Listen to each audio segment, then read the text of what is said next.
आपकी थोड़ी किस्मत ख़राब हो सकती है, लेकिन you can not let the luck decide what are you going to do with your life.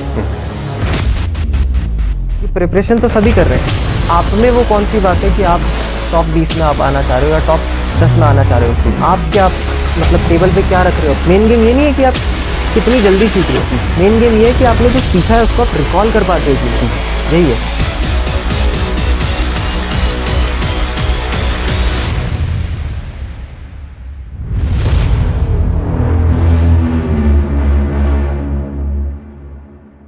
All right, आज हमारे साथ कौस्तव है जिन्होंने मैकेनिकल में 11th रैंक अचीव करा है और उनका एक बहुत ही अच्छा गेट एग्ज़ाम का एक्सपीरियंस है, तो वो हमसे आज शेयर करने आए हैं।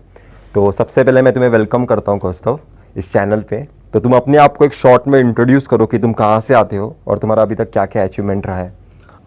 सबसे पहले तो मैं आपको थैंक्स कहना चाहूँगा कि आपने मुझे एक प्लेटफॉर्म प्रोवाइड किया ताकि मैं अपनी बातें सभी लर्नर्स और व्यूअर्स तक पहुँचा सकूँ।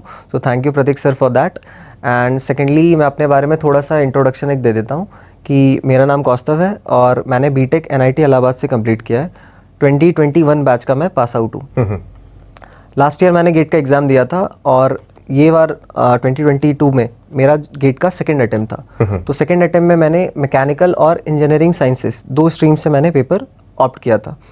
और मैकेनिकल की अगर मैं बात करूं तो मैकेनिकल में मेरा ऑल इंडिया रैंक 11 है एंड इंजीनियरिंग साइंसेस में मेरा ऑल इंडिया रैंक 17 है। तो ये रहे मेरा मतलब गेट का थोड़ा सा मैंने बता दिया। और थोड़ा सा मैं कॉलेज का बैकग्राउंड स्टडीज़ का बैकग्राउंड अपना बता देता हूँ कि मैंने अपनी स्कूलिंग कंप्लीट करी है 2 शहर से बेसिकली। एक मैंने कंप्लीट किया है दिल्ली से, मेरी कुछ स्कूलिंग का पार्ट मैंने अराउंड 4th तक कंप्लीट किया है। एंड आफ्टर दैट उसके बाद मैं MP गया और वहाँ से ही मेरा 10-12 भी पास आउट हूँ मैं। और उसके बाद फिर मैंने JEE की एग्ज़ाम लिखी और उसके बाद इलाहाबाद में आ गया बीटेक करने के लिए। So that was related to my मतलब स्कूलिंग बैकग्राउंड। और आपने ये भी बताया कि आपने 2 बार गेट का पेपर अटेम्प्ट किया है। तो मैं ये जानना चाहता हूँ कि पहले अटेम्प्ट में कहाँ पे आप लैग कर रहे थे। जैसे कि हम लोग बात भी कर रहे थे ऑफ द कैमरा कि आपको मैंने अपनी पूरी स्टोरी बताई थी, तो हम लोग डिस्कस कर रहे थे ये। तो उसके लिए मैं छोटी सी अपनी स्टोरी सबको व्यूअर्स तक पहुंचाना चाहूँगा कि लास्ट ईयर मैंने जब 2021 का जब अटेम्प्ट दिया था तो मैंने 3rd ईयर के एंड में ही अच्छे से तैयारी करना गेट की स्टार्ट कर दी थी। उसके बाद मेरे सिंस मैं NIT से बिलोंग करता हूँ तो मेरे को बेसिक आइडिया था कि प्रिपरेशंस कैसे करते हैं और स्ट्रैटेजीज़ कैसे बनानी चाहिए, कि कैसे शॉर्ट नोट्स बनाते हैं, टेस्ट सीरीज अटेम्प्ट करते हैं, ये सब का मुझे थोड़ा आइडिया था। तो मैंने अच्छे से तैयारी स्टार्ट कर दी थी कॉलेज समय से ही, 3rd ईयर के एंड से ही गेट निकालने के लिए। उसके बाद क्या हुआ कि मैंने अच्छे से पूरा 1 साल दिया अपना गेट में और मैंने बहुत अच्छा रिगरस प्रिपरेशन मैंने किया। और मैं टेस्ट सीरीज़ की अगर भी मैं बात करूं थोड़ी सी, तो गेट के पहले भी मैंने जब कोर्स कंप्लीट कर लिया था उसके बाद मैंने टेस्ट सीरीज़ भी जो अटेम्प्ट करी थी तो उसमें मेरे काफ़ी अच्छी रैंक्स आती थी और काफ़ी अच्छी। कितने आते थे? मेरी अगर रैंक की अगर मैं बात करूं तो रैंक मेरी उसमें टॉप 20, 25 या 15 में या 10 में भी मैं रहता ही था। मैंने जितनी भी टेस्ट सीरीज़ ली थी उसमें मेरे अच्छे खासे नंबर आते थे। तो जैसे कि हम टेस्ट सीरीज़ में अगर किसी के अच्छे नंबर आते होते हैं और कंसिस्टेंटली अगर आप अच्छा टेस्ट सीरीज़ में स्कोर कर रहे हो तो आपकी एक्सपेक्टेशन अपने आप से रहती है कि फाइनल एग्जाम में जाके भी पॉसिबिलिटी ज़्यादा है, बहुत ज़्यादा आपकी पॉसिबिलिटी है कि वहाँ जाके भी आप अच्छा परफॉर्म करोगे। तो मेरे साथ भी यही था, मैं बड़ा ही कॉन्फिडेंट था कि मैं वहाँ पे जाके फाइनल एग्ज़ाम में भी जो टेस्ट सीरीज़ में मैं अच्छा कर रहा हूँ स्कोर, तो मैं वहाँ पे भी जाके स्कोर करूँगा। बट हुआ क्या कि थोड़ा सा मैं इसको एलाबोरेट कर दूँगा कि मैंने दिया था JEE अराउंड 2017 में। तो जब मैंने JEE की एग्ज़ाम लिखी थी तो उस समय JEE की एग्ज़ाम होती थी पेन पेपर बेस्ड, कि उस समय OMR भरना होता था और पेन पेपर वाली एग्जामिनेशन होती थी।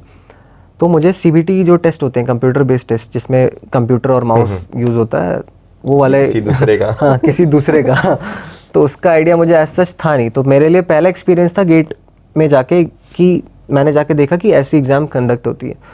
और टेस्ट सीरीज़ वगैरह जो भी मैं देता था, मैंने जो अराउंड 2-3 महीने आखिरी के जो खूब टेस्ट सीरीज़ दिए, तो मेरे पास एक गेमिंग लैपटॉप था तो मैं उस पर ही अपनी सारी की सारी टेस्ट सीरीज़ मैंने दी है। प्लस मैं माउस भी अच्छा यूज़ करता था, मतलब कि जो गैजेट्स मेरे घर में अवेलेबल थे वो ठीक ठाक हाँ अच्छे क्वालिटी के थे, तो मैं उससे यूज टू था। तो जैसे ही मैं एग्जामिनेशन हॉल में गया तो मैंने देखा कि यहाँ पे जो सिस्टम मुझे प्रोवाइड किया गया है वो उतना अच्छा नहीं है एज़ कम्पेयर टू जो मैं घर में खुद यूज़ करता हूँ। क्या प्रॉब्लम्स हो रहे थे वहाँ पे? जैसे कि हम लोग डिस्कस कर रहे थे कि एक वर्चुअल कैलकुलेटर का बहुत बड़ा रोल होता है, क्योंकि जो गेट की एग्जामिनेशन है दैट इज़ 90% न्यूमेरिकल्स, ठीक है। और न्यूमेरिकल्स मतलब कि आपको आंसर निकालने के बाद आपको कैलकुलेशन कैलकुलेटर पे परफॉर्म करना है, और एक बार परफॉर्म नहीं करना है, एक ही क्वेश्चन में 3-4 बार मल्टीप्लिकेशन, लॉगरिदम्स और बहुत सारी चीज़ें करनी पड़ती है। तो जो माउस और सिस्टम मुझे अलॉट हुआ था, तो माउस काफ़ी वो मतलब लेस रिस्पॉन्सिव माउस मैं कहूँगा उसको, कि जैसे मुझे मल्टीप्लाई करना है 59 इंटू 26, तो 59 काफ़ी बार दब जा रहा था, ओवर रिस्पॉन्सिव, हाँ, कि मतलब काफ़ी ज़्यादा दिक्कत होने लग गई थी मुझे इससे। और सिस्टम भी, जो कंप्यूटर भी अलॉट किया गया था मुझे, वो काफ़ी मतलब मुझे लैगिश सा फील हो रहा था कि काफ़ी लैग कर रहा है, और एक मतलब क्लिक करने के बाद चीज़ें धीरे से रिलोड हो रही है, तो मुझे इससे काफ़ी, मैं शुरू का इरिटेट हो गया। और शुरू का मेरा जो अराउंड 45 मिनट है या 1 घंटा कहूँगा, तो मेरा कंप्यूटर सिस्टम स्विच करने में प्लस माउस से यूज टू होने में ही मतलब 1 घंटा या 45 मिनट मैं कहूँगा कि पूरा का पूरा चला गया। तो उसी शुरू के जो 45 मिनट या 1 घंटा में की जो अगर मैं बात करूं, तो उसमें मैंने जो NETs अटेम्प्ट किए थे ना, जिसमें कि आपको कॉन्फिडेंट रह के अपना आंसर मानना होता है कि यही आंसर आया और आई एम वेरी श्योर कि आंसर यही है, क्योंकि उसमें फिर पीछे मुड़ के आप देख नहीं सकते कि आपने एक सही किया है कि नहीं, आपको कॉन्फिडेंटली मार्क करना होता है। तो मैंने काफ़ी NETs जो अटेम्प्ट किए थे, वो कैलकुलेशन मिस्टेक के कारण ही ना, कैलकुलेटर वाली काफ़ी वो चले गए, मतलब रेंज के बाहर। कितने मार्क्स आए थे उस साल? मेरे उस समय मार्क्स थे 73। रैंक थी मेरी 942। तो अगर मैं थोड़े 7-8 या 10 नंबर एक्स्ट्रा लेके आता तो मेरी काफ़ी अच्छी रैंक आ जाती। तो मैंने वही बोला कि शुरू के जो 1 घंटे का जो मैंने NETs का जो वो किया है ना, मतलब दिक्कत जो मैंने फेस करी है, उसके कारण मेरी रैंक बहुत वो चली गई, प्लस मैं काफ़ी इरिटेट भी हो गया था। तो मैंने जो भी मैं 73 नंबर जो मैं लेके आया हूँ, वो मैं कहूँगा कि मेरे आखिरी के 2 घंटे की ही वो पूरी मेहनत है, कि मैंने 1 घंटे के बाद सोचा था कि अब जो हो गया है हो गया, अब मैं अपना बेस्ट देता हूँ। वैसे भी I have nothing to lose now, तो मैंने उसके बाद अपना बेस्ट देके आया। तो उसी बेस्ट देने के कारण मैं अपना 73 नंबर जो भी मैं लेके आ पाया, तो मैं लेके आया। सो सेकेंड अटेम्प्ट में तुमने क्या किया था फिर? तो क्योंकि ये प्रॉब्लम तो उनके साइड से है। हाँ, तो सेकेंड अटेम्प्ट में मैंने क्या किया कि जब मैंने प्रिपरेशन स्टार्ट करी थी सेकेंड अटेम्प्ट में, तो इस बार मैंने मेक श्योर क्या किया था कि इस बार मैं कोई सी भी चीज़ नहीं छोड़ूंगा। मतलब लास्ट ईयर मैंने काफ़ी अच्छे से प्रिपरेशन करी थी, कि एक चीज़ होती है बॉडी क्लॉक, जैसे हम बात कर रहे थे कि जैसे 3 बजे एग्जामिनेशन है, तो आपको सारे टेस्ट एडमिट कार्ड आने के बाद 3 बजे ही देना है, तो ये मैं करता था। प्लस एक होता है कि जो रफ वाली जो पैड होता है, स्केच पैड जो होता है, वो भी मैं यूज़ करता था गेट जैसा ही। A4 शीट को मैं 2 में फाड़ लेता था और फिर स्टेपल करके यूज़ करता था। तो सारी चीज़ें मैंने अच्छे से करी थी लास्ट ईयर। ये कंप्यूटर वाला चीज़ मुझे पता नहीं था, तो ये मैंने नहीं किया था। तो इस साल मैंने और मेरे जो फादर हैं, तो हम लोग गए थे मार्केट, इसलिए स्पेशली एक स्लो PC खरीदने के लिए। तो हम एक मेरे घर पे दुकान वाला भी शॉक हो गया होगा। तो दुकान वाले के पास मैं जब गया, तो मैंने उसको बोला कि i3 का प्रोसेसर चाहिए, और आज के ज़माने में मतलब i3 कोई ज़्यादा यूज़ करना चाहता नहीं है, मतलब सब चाहते हैं i3, i5, i7 का ज़माना आ गया। और मैंने उसको बोला था कि भाई i3 ही चाहिए, और i3 प्रोसेसर का मैं ख़रीद के लेके आया अपना PC, CPU खरीद के लेके आया और उसको मॉनिटर से कनेक्ट किया। और मैं जब टेस्ट देता था, तो मैं क्या करता था कि i3 प्रोसेसर मैं यूज़ था CPU में, तो मैं बैकग्राउंड में काफ़ी 2-4 ऐप्स चला देता था। मतलब मैं इंटेंशनली स्लो कर रहा था अपने PC सिस्टम को एग्जैक्टली, ताकि मैं जो गेट का जो माहौल है उसको मैं रिक्रिएट कर सकूँ घर में।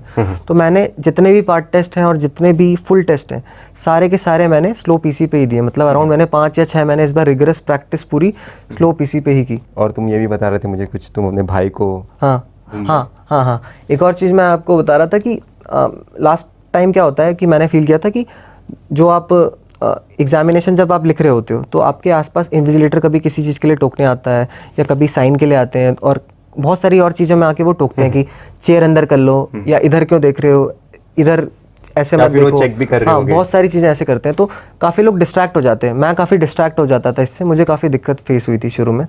तो मैंने क्या किया था कि मैंने अपनी मम्मी और अपने जो छोटे भाई को मैंने बोला था कि आपको डेलिबरेटली आना है रूम में 45 मिनट या 50 मिनट के बाद, और ऐसे ही एक चक्कर काट के और इधर उधर देख के और पीछे 2 मिनट खड़े रह के, मतलब जस्ट टू डिस्ट्रैक्ट मी आना है, और डिस्ट्रैक्ट करके कोशिश करनी है मुझे डिस्ट्रैक्ट करने की, और चले जाना है अपने आप। तो मैंने ये भी इस बार किया था कि मैंने अपनी तरफ से कुछ भी नहीं छोड़ा कि कोई मतलब मैंने वर्स्ट सिचुएशंस में प्रैक्टिस की इस बार। और इस बार भी मैं एग्जाम देने गया था, तो वही मैं सोच के गया था कि इस बार मेरा सेंटर थोड़ा अच्छा था, तो मुझे लगा था कि काफ़ी इस बार वोस्ट के लिए प्रिपेयर करके गया हूँ तो अच्छा मिलेगा। लेकिन इस बार भी मेरी इतनी किस्मत अच्छी थी नहीं, सेम ही टाइप का मुझे वो सिस्टम मिला। लेकिन इस बार मैं क्या था कि बिल्कुल प्रिपेयर्ड था कि इस बार मैं ये सब जो छोटी छोटी चीज़ें हैं इसको भी मैं अपने आड़े आने नहीं दूंगा। मतलब कि ये भी चीज़ें अब मुझे रोक नहीं सकती जो मैं अपना अचीव करने आया हूँ यहाँ पे। तो मैंने ये किया था। हमारे भी एस एकेडमी के टीचर ने बताया था एक बार कि तुम्हें साइबर में जाके भी कुछ मॉक टेस्ट देने चाहिए। बहुत हेल्पफुल है, क्योंकि तुम घर में भी अगर नॉन आइडियल सिचुएशन क्रिएट कर रहे हो फिर भी वो तुम्हारा फेवरेट लोकेशन ही है कहीं ना कहीं। हाँ, बहुत सही बात है ये भी। तो एक्सट्रीम के लिए एकदम चले जाओ, 2-3 मॉक टेस्ट साइबर में आके दे दो। इससे होगा क्या कि आप एक नए एनवायरनमेंट में जाके ना आप अच्छा परफॉर्म करना सीख जाएंगे, क्योंकि घर में आप कितना भी टेस्ट दे लो वो आपका मतलब केव है, वो आपका डेंस लॉयंस बोलते हैं, तुम्हारी जगह है वो। हाँ, वो आपकी जगह है, वहाँ का राजा आप हो। ठीक है, दूसरी जगह पे एक मतलब रिलेटिवली लेस नोन प्लेस पे जाके अच्छा परफॉर्म करना ये भी बहुत एक बड़ा टास्क है और काफी डिफिकल्ट टास्क भी है। तो अगर जो भी लोग साइबर कैफे में जाके प्रिपरेशन अगर 3-4-5 मॉक टेस्ट दिए तो that is also very beneficial. मतलब काफी हेल्प मिलती है उससे भी, काफी लोग करते भी हैं ऐसे। हाँ, और तुमने शायद से ऑनलाइन ही प्रिपरेशन किया गेट एग्जाम का, तो तुम अगर बता सकते हो कि तुम्हारे हिसाब से ऑनलाइन बेस्ट है कि ऑफलाइन बेस्ट है, क्योंकि अभी ऑफलाइन तो अभी फटाफट स्टार्ट ही होने वाला है। तो मैं चाहता हूँ कि तुम अपना एक पर्सपेक्टिव बताओ उस पर। जैसे हम लोग बात भी कर रहे थे कि ऑनलाइन ऑफलाइन के ऊपर थोड़ा सा, तो मेरे हिसाब से अगर ऑनलाइन या ऑफलाइन की अगर मैं बात करूँ तो डिपेंड करता है कि आप किस टाइप के पर्सन हो या आप किस टाइप के स्टूडेंट हो। जैसे कि मैं अगर अपनी बात करूँ तो मैं चीज़ें थोड़ी जल्दी सीख जाता हूँ, तो अगर मेरे लिए अगर मैं ऑफलाइन कोचिंग के लिए मैं ऑप्ट करता तो मुझे काफ़ी स्लो फील होता कि चीज़ें धीरे से मुझे बताई जा रही हैं और मैं जल्दी सीख सकता हूँ। तो मुझे लगता था कि मैं ज़्यादा टाइम कम चीज़ सीखने में लगा रहा हूँ। हाँ। लेकिन कुछ लोग होते हैं जिनको थोड़ा बेस इतना मजबूत उनका होता नहीं है, तो उन लोगों के लिए offline is very very good कि उनको शुरू से बेसिक से एकदम पढ़ाया जाता है ना, और सारे कंसेप्ट उनको बताए जाते हैं और धीरे धीरे चलता है चीज़ें और धीरे धीरे उनका लेवल बढ़ते जाता है। पर सेम तो रिकॉर्डेड में भी होगा। हाँ, सेम रिकॉर्डेड भी है। तो वही है कि आप या तो आप रिकॉर्डेड में भी आपका लाइव क्लास की अगर बात करें तो लाइव में आप ऐसा कर सकते हो, लेकिन रिकॉर्डेड में आपका टीचर वाला इंटरेक्शन जो है ना वो आप मिस कर रहे हो। तो ये थोड़ा सा ये हो जाता है रिकॉर्डेड का।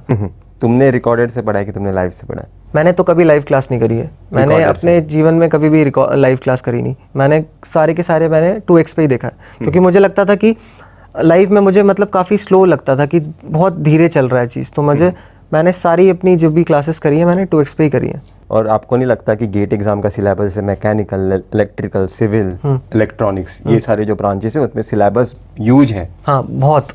ठीक है, क्योंकि नॉर्मली अगर तुम भी अगर गेट एग्जाम पहली बार लिखे तुमने सोचा था कि मुझे 1 साल में ही क्रैक करना है। हर इंसान सोचता है मुझे 1 ही साल में क्रैक करना है।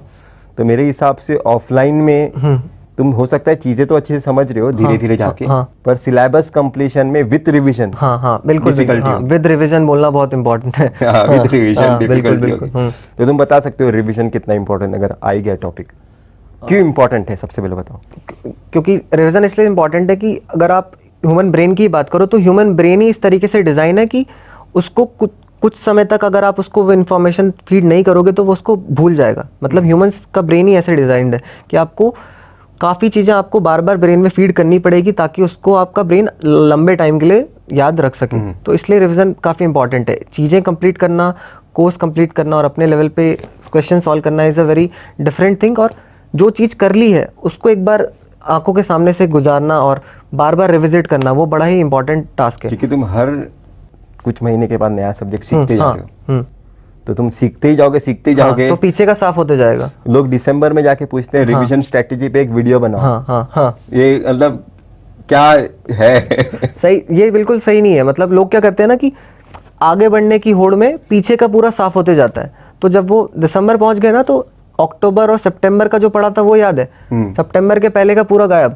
गोल है वो पूरा ही। और सितंबर और अक्टूबर में भी वो कॉन्फिडेंटली पढ़ नहीं पाते, क्योंकि उन्हें रियलिटी पता होती है ना कि पीछे का भूल रहा हूँ, वो भी कवर करना है। आगे चल के दिमाग में स्ट्रेस है कि कोर्स तो पहले कंप्लीट करना है, ठीक है, उसके बाद फिर जो पीछे का जो साफ हो गया उसको फिर से रिविजिट करके पूरा पढ़ना है। तो ये सब चीज रिविजन इसलिए बड़ा इंपॉर्टेंट हो जाता है कि जो अच्छी रैंक लेके आता है वो रिवीजन का तो मतलब मुझे लगता है कि मास्टर ही होता होगा। प्रिपरेशन में इनबिल्ट रिवीजन रखता ही होगा। बिल्कुल बिल्कुल, कि उसने एक चीज कंप्लीट करी है, दूसरी चीज भले ही वो पढ़ रहा है लेकिन उस चीज को एक बार जो उसने पढ़ लिया है तो वो उसके दिमाग में एक बार बार बार वो डालते जा रहा है रिवीजन के थ्रू। क्योंकि इतनी टफ एग्जाम हो गई है ना और आपके पास इतना समय नहीं है कि आप कोई चीज पढ़ने के बाद पूरा कंप्लीट करने के बाद उसको आप फिर से भूल जाओ।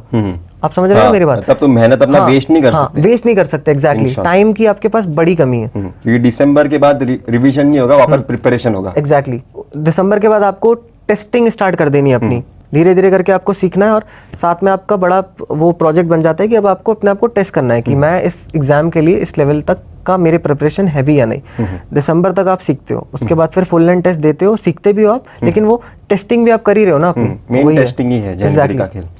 और जैसे कि अभी प्रिपरेशन की बात चली रही है, बहुत लोग प्रेशर में आ जाते हैं। जैसे मैंने बताया कि एक ही साल में सबका टारगेट होता है, तो प्रेशर हैंडल नहीं कर पाते, क्या मेरे से गेट एग्जाम क्रैक हो पाएगा क्या। यहाँ पे मैं देख रहा हूँ अभी ऑफलाइन क्लासेस में अलग अलग वैरायटी के स्टूडेंट आते हैं, कोई हाथ ऊपर करे फटाक से आंसर दे देता है, तो लोग तो मेरा तो मैं सोच भी नहीं पाया अभी तक, मैं तो अभी तक क्वेश्चन नहीं समझ रहा हूँ कि क्या पूछा गया, इसने आंसर ही बता दिया। तो प्रेशर को कैसे हैंडल करें एग्जामिनेशन? सबसे पहले तो आपने बहुत एक अच्छी बात करी कि काफ़ी स्टूडेंट्स जो ऑफलाइन में या ऑनलाइन में भी देखते होंगे कि वो अभी क्वेश्चंस को पढ़ ही रहे हैं और सामने वाले ने इसका सॉल्व कर दिया, तो काफ़ी लोग इसको ऐसे बंदे को देख के डिमोटिवेट हो जाते हैं कि ये बंदा तो मेरे से कोसों आगे है, रैंक इसी का ही आएगा, मेरा रैंक कैसे आएगा, है ना।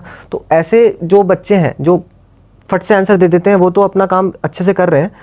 अब आप अगर आंसर नहीं भी दे पा रहे हो, तो उन बच्चों के लिए मैं एक छोटा सा एक बात बताना चाहूँगा कि जब मैं जेईई की तैयारी करता था, तो जो मेरे एक टीचर थे, मुझे केमिस्ट्री पढ़ाते थे, तो उन्होंने बहुत एक अच्छी बात बोली थी कि classroom is not a place to compete, classroom is basically a place to learn. ठीक है, मान लेते हैं कि एक टीचर है, उसने कोई बात बता रहा है, वो क्वेश्चन उसने दिया और एक किसी बंदा है, उसने उस क्वेश्चन को फट से झट से सॉल्व कर दिया, टीचर का उसने वेट ही नहीं किया, उसने सॉल्व कर दिया। एक बच्चा है, वो उसका टीचर का वो वेट कर रहा है कि उससे वो सवाल नहीं बन रहा है और टीचर बताएगा तो ही वो सवाल वो करेगा। ठीक है, जैसे ही टीचर ने वो चीज़ सवाल डिस्कस कर दिया, तो अब जो बच्चा पहले टाइम में सवाल नहीं भी सॉल्व कर पाया था, उसका भी लेवल, और जिसने सॉल्व कर दिया था उसको भी दोनों चीजें पता है।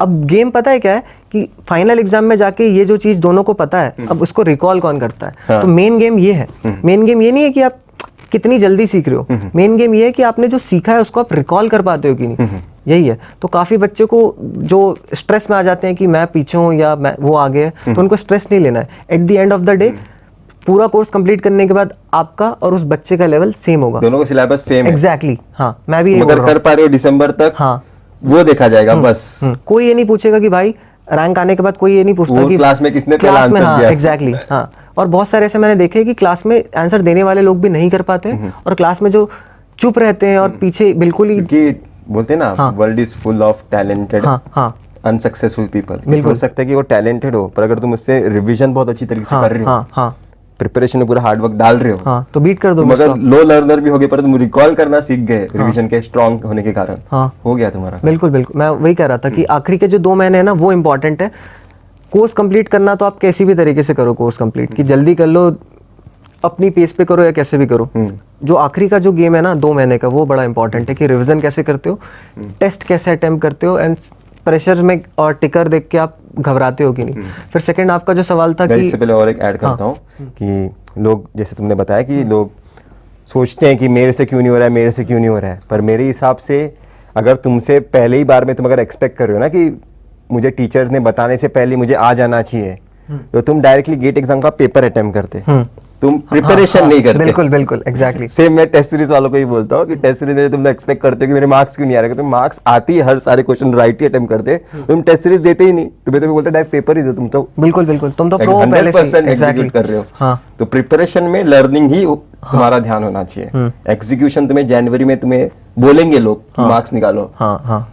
अब तुम बताओ प्रेशर के बारे में। प्रेशर के बारे में मैं थोड़ा सा ये बताना चाहता हूँ कि बहुत सारे लोग क्या करते हैं कि काफ़ी अच्छे से तैयारी करते हैं, कोर्स पूरा कंप्लीट हो जाता है उनका, और कंसेप्चुअल क्लैरिटी भी काफ़ी रहती है, और हर जगह रिसोर्सेज से उन्होंने सवाल कंप्लीट कर लिए हैं, बट फिर भी समाव जब टेस्ट देते हैं, पार्ट टेस्ट देते हैं, कोई सा भी टेस्ट देते हैं, तो जितनी उनकी कैपेबिलिटी है उसके हिसाब से या परफॉर्म नहीं कर पाते हैं वो। मतलब कि अगर 10 में से 10 लाने की वो है उसमें कैपेसिटी, तो 10 में से 3 आ रहे हैं या 10 में से 6 ही आ रहे हैं, तो ऐसे बच्चे के साथ मतलब दिक्कत मैंने ये फेस करी है। मतलब मैंने देखा है कि ऐसे लोगों के साथ क्या होता है कि उनको जो टिकर चल रहा होता है ना उस पे, उससे बड़ा डर लगता है कि जैसे ही वो मतलब एक ऐसे सिनेरियो में आ जाते हैं कि उनको कुछ लिमिटेड एक समय में अच्छा परफॉर्म करने का अगर उनके सर पे प्रेशर है, तो फिर वो उसको प्रेशर ले लेते हैं। तो ऐसे बच्चों के लिए मेरा सजेशन यही रहेगा कि अगर आपको प्रेशर सिचुएशंस का प्रो बनना है, मतलब अगर आपको प्रेशर सिचुएशन में धोनी जैसा बनना है, तो उसका एक ही तरीका है।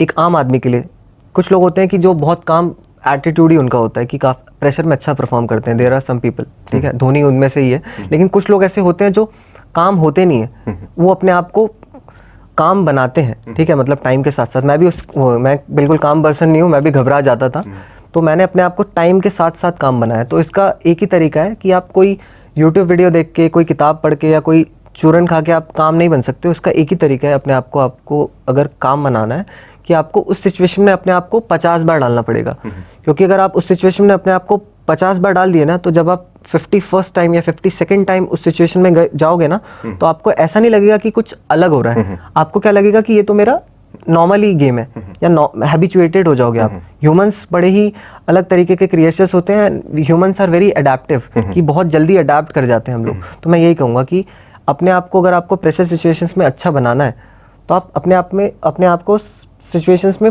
बहुत बार डाल लो।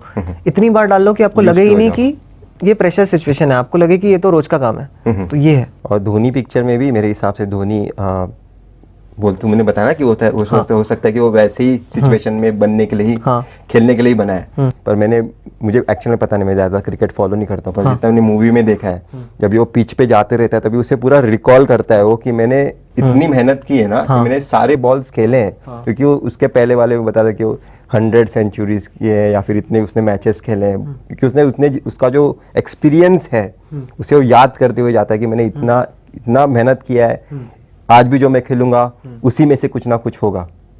ठीक है, तो अपने एक्सपीरियंसेस पे ही तुम्हें बिलीव करना पड़ेगा। तुमने जो भी अभी तक शॉर्ट नोट्स रिवाइज किया है, जितने भी तुमने पेजेस भरे हैं, उसे एक बार देखो। मैं तो जमा करके रखता था कि जो भी मैं रिवीजन में ऐसे ही पेपर लेता था, ऐसे रिकॉल करते जाता था, स्टार्ट टू एंड। तो इतना पूरा गड्डी बन गया था।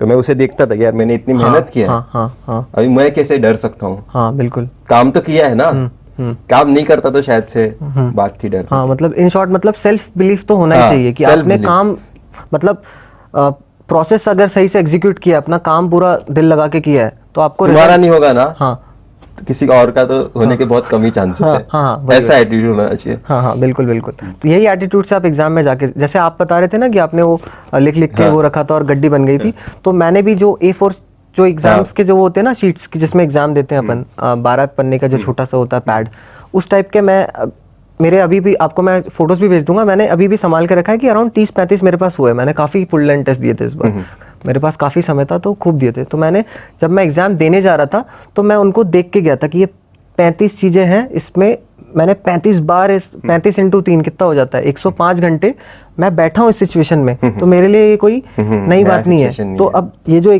35 चीज़ें हैं, इन्होंने मुझे इस काबिल बना दिया है कि वहाँ पे जाके जो करना है वो मैं अचीव कर पाऊँ। तो सेल्फ बिलीव होना चाहिए, और सेल्फ बिलीव करने के लिए हार्ड वर्क किया होना चाहिए। हाँ, सेल्फ बिलीव तो जब काम करते हो उससे ही आपका सेल्फ बिलीव आता है। अब काम ही आप करोगे, 3 टेस्ट दोगे, तो आप सेल्फ बिलीव के साथ जा ही नहीं सकते, और जा भी रहे हो तो आप अपने आप को बना रहे हो। तो वही है सेल्फ बिलीव।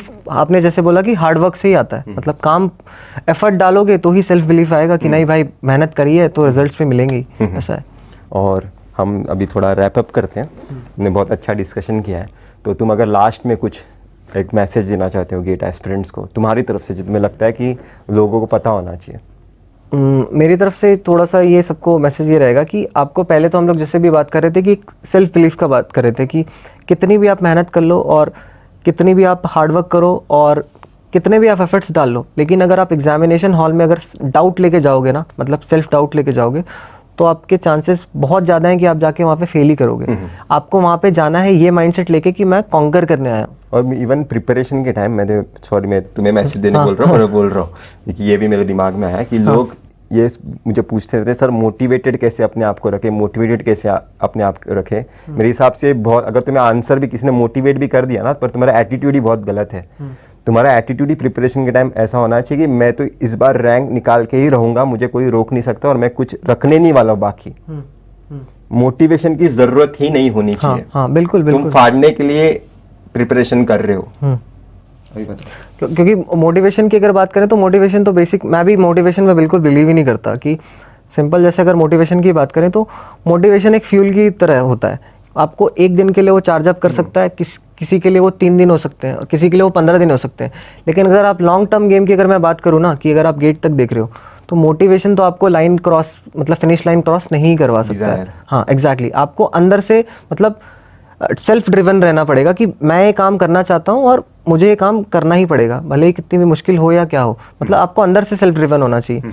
या तो फिर अगर आप किसी वीडियो पे ही डिपेंडेंट हो अपना ही काम करने के लिए, तो फिर तो नहीं लॉन्ग टर्म नहीं गेम जीत सकते आप। बोलते ना कि मैं कुछ भी बाकी नहीं रख दिया, हाँ, वो वाला तुम्हारा एटीट्यूड नहीं होगा कभी। तुम फाड़ने के लिए नहीं जा रहे हो, तुम वॉरियर की तरह नहीं जा रहे हो, तुम सिर्फ अपने आप को रिक्वायर्ड लेवल पे प्रिपेयर करने की कोशिश कर रहे हो।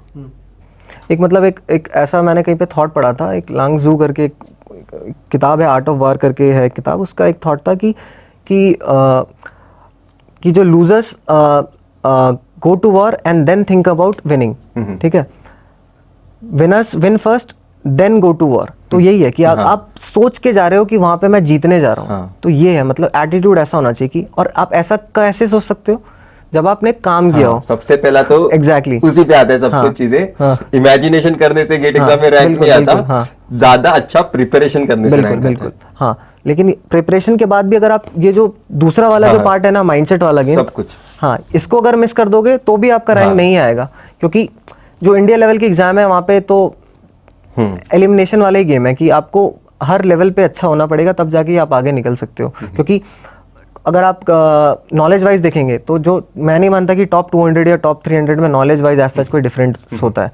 वहाँ पे जाके जो सिचुएशंस को अच्छे से हैंडल करता है, वहाँ पे जाके जो ज़्यादा काम रहता है और अपने आप को काम और कंपोजर अपना मेंटेन करता है, वही आगे चले जाता है। और जो नहीं कर पाता है वो सेम नॉलेज होने के बाद भी वो 200 पे रहता है और कोई बंदा टॉप 10 में। तो वही बात हो गई कि माइंडसेट आपको अच्छा रखना पड़ेगा। और सिर्फ 60% इज, मैं तो मानता हूँ सिंपल गेम है कि 60% इज योर प्रिपरेशन, ठीक है, एंड 40% इज माइंडसेट। क्योंकि प्रिपरेशन तो सभी कर रहे हैं, आप में वो कौन सी बात है कि आप टॉप 20 में आप आना चाह रहे हो या टॉप 10 में आना चाह रहे हो। आप क्या मतलब टेबल पे क्या रख रहे हो अपनी तरफ से कि भाई मेरे में वो बात है जो सामने वाले में नहीं है। तो यही मैं बताना चाह रहा था कि 40% इज माइंडसेट। माइंडसेट बहुत ही बड़ा गेम प्ले करता है। क्योंकि अब जैसे हम लोग ऑफ द कैमरा भी बात कर रहे थे कि अब इस बार का अगर मैं मैकेनिकल का ही पेपर का डिस्कस करूं तो मैकेनिकल का पेपर काफ़ी टफ आ गया था इस बार, बहुत डिफिकल्ट, काफ़ी मतलब अभी तक का सबसे डिफिकल्ट पेपर मैकेनिकल में अभी तक का, मतलब पास्ट पेपर्स को अगर हम उठा के देखें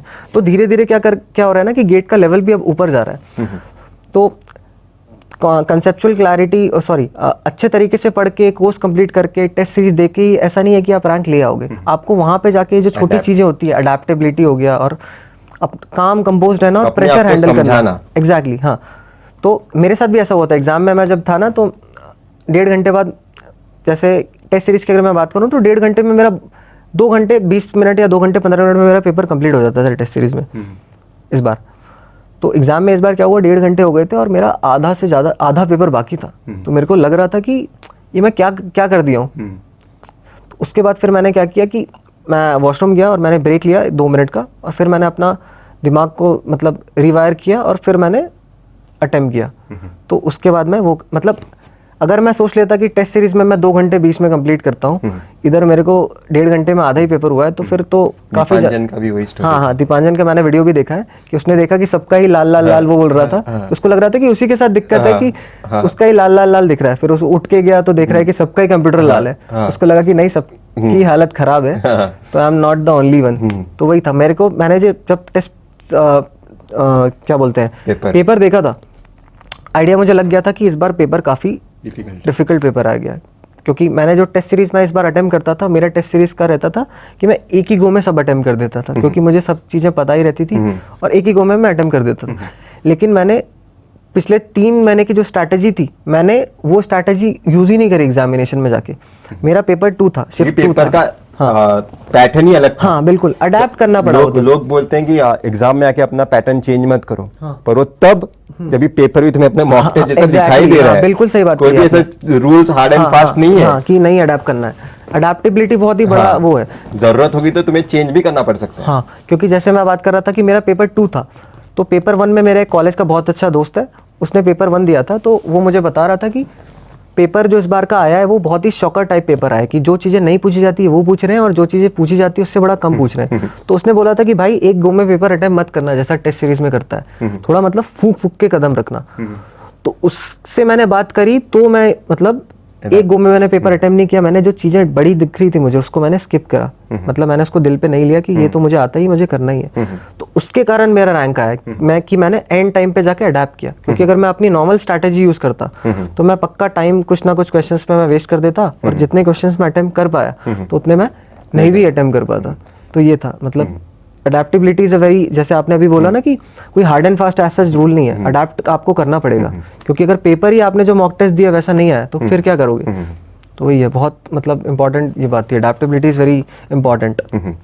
तो थैंक यू कौस्तव, और बहुत ही अच्छा डिस्कशन किया है। 30 मिनट के अराउंड हमारा वीडियो हो गया है, इतना ही रखते हैं। अच्छा, एक और चीज़ मैं थोड़ा सा डिस्कस करना चाह रहा था कि एक चीज़ मुझे डिस्कस करनी थी कि कुछ मोटिवेशन के ऊपर, जैसे हम लोग बात कर रहे हैं ना कि मोटिवेशन होता है तो ही आप काम करते हो, या मोटिवेशन नहीं होगा तो काम नहीं करते हो। तो मैं आप छोटा सा अपना शेयर करूँगा कि इस बार जैसे मैं गेट की अगर मैं बात करूँ तो मैंने फरवरी में गेट की एग्ज़ाम लिखी थी, और इतनी मेहनत करने के बाद भी मैं फेल हो गया था कि मैंने अपनी तरफ से बेस्ट दिया अपना, और उसमें काम हो जाता है। पूछा ही नहीं तुम्हें कि तुम मोटिवेटेड कैसे हुए वापस देने के लिए। हाँ, तो मैं वही थोड़ा सा डिस्कस कर रहा था कि मैंने अपने तरफ से अपना बेस्ट दिया था, ठीक है। अगर आप अपना बेस्ट देते हो और अपनी तरफ से कोई कमी नहीं छोड़ते हो और फिर भी आप हार जाते हो तो उस जगह से उठना थोड़ा मुश्किल रहता है। तो अराउंड फरवरी में मैंने दिया था, और इसके पहले भी मैंने जेई मतलब दिया था, तो मैं जितना मैं एक्सपेक्ट करता था या जितना मेरे में पोटेंशियल था, मुझे नहीं लगता कि मैंने उसके हिसाब से काम किया था। तो मेरे मन में ये बात सेट हो गई थी कि मैं इस बार जैसे मैं फेल हो गया ना, तो मेरे दिमाग में मैंने ये सेट कर लिया था कि कितनी भी मैं मेहनत कर लूँ, जेई में मैंने मेहनत करी नहीं थी, उसके बाद भी मेरे को मतलब इसी कारण से मेरे को रिजल्ट्स नहीं मिले, लेकिन इधर मैंने मेहनत खूब करी, स्टिल मेरे को रिजल्ट्स नहीं मिले। तो मैंने अपने दिमाग में इम्बेड कर लिया था कि, या अपने आप को अपने ऊपर एक मतलब स्टिकर चिपका दिया था कि मैं कितनी भी मेहनत कर लूँ, या मैंने अपने आप को टैग दे दिया था कि मैं कितनी भी मेहनत कर लूँ, समहाउ लक के कारण या कोई भी छोटे चीज़ों के कारण मेरा नहीं हो पाएगा। तो मैंने ये अपने दिमाग में सोच लिया था। तो ऐसा ही मतलब अराउंड जुलाई अगस्त तक मैंने कुछ भी नहीं किया। मतलब मैं इतना तंग आ चुका था कॉम्पिटिटिव गेम्स, ये एग्ज़ाम और इसकी दुनिया से, कि अब मैं इस दलदल में नहीं कूदूंगा वापस से। मेरे बहुत सारे एक्सपीरियंस हो चुके हैं मुझे, और क्या पता ये मेरा गेम ही नहीं है, क्या पता मैं किसी और ही चीज़ के लिए बनाऊँ। तो मैं मुझे अच्छे से याद है कि ये अगस्त या जुलाई की बात, अगस्त स्टार्टिंग की बात है ये जुलाई एंड की बात है। मैं ऐसे ही रैंडमली एक दिन बैठ के यूट्यूब देख रहा था, यूट्यूब में स्क्रॉल कर रहा था, और उस समय ओलंपिक्स चल रहे थे। तो यूट्यूब स्क्रॉल करते करते मैंने ओलंपिक्स पे एक अराउंड 25-26 मिनट्स का एक लेजेंड्स करके एक वीडियो है अभिनव बिंद्रा के ऊपर, तो वो मैंने वीडियो देखा, 25 मिनट का मैंने पूरा देखा। तो उस वीडियो के कारण मेरे को काफ़ी मतलब हेल्प मिली कि उस वीडियो को मैंने देखा तो ही मुझे एक सेल्फ रियलाइजेशन हुआ, और उसके बाद ही मैं प्रिपरेशन कर पाया। तो मैं थोड़ा वीडियो का भी बता देता हूँ कि उस वीडियो में क्या हुआ था कि 2004 ओलंपिक्स में क्या था कि 2002 में ओलंपिक्स हुए थे आपके सिडनी में, और 2004 में एथेंस में ओलंपिक्स हुए थे। तो सिडनी में अभिनव बिंद्रा ने पहली बार ओलंपिक्स में गए थे, अभिनव बिंद्रा, और वो फाइनल तक पहुंचे थे। उस समय वो जस्ट टीनेजर ही थे, मतलब इतना प्रैक्टिस मतलब इतना एक्सपीरियंस था नहीं उनको। टीनेजर होने के बाद भी फाइनल तक किसी भी शूटर के लिए मतलब पहुंचना बहुत बड़ी बात मानी जाती है। तो फाइनल में 10 लोग जाते हैं, तो वो फाइनल तक पहुंचे थे।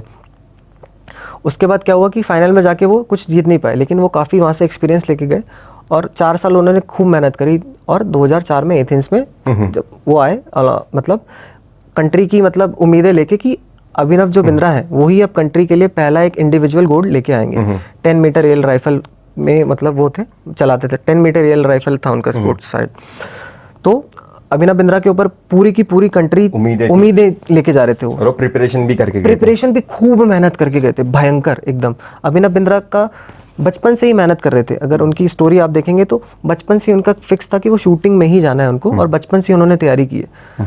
तो 2004 में उन्होंने शायद उनके कोच जर्मन थे, तो जर्मनी जाके उन्होंने मेहनत करी थी, और एथेंस फिर ओलंपिक्स में गए थे वो, इंडिया की पूरी होप्स लेके। तो फाइनल में वहाँ पे पहुंचे। बहुत सस्पेंस बना रहे हो। हाँ नहीं, ये तो थोड़ा बता रहा हूँ, तो जो चीज़ बता रहा हूँ वो काफ़ी इंपॉर्टेंट है। कि 2004 में क्या हुआ कि वो ओलंपिक्स में पहुंचे, फाइनल में वो पहुंच गए। फाइनल में जाके अभिनव बिंद्रा ने क्या किया कि Abhinav Bindra fired the 10 worst shots of his life in final. ठीक है, ओलंपिक के फाइनल में जाके अभिनव बिंद्रा ने, जो अपने पूरे जीवन में नहीं किया, सबसे घटिया 10 शॉट्स अपने अभिनव बिंद्रा ने फाइनल में जाके फायर किए। एग्जैक्टली, ठीक है।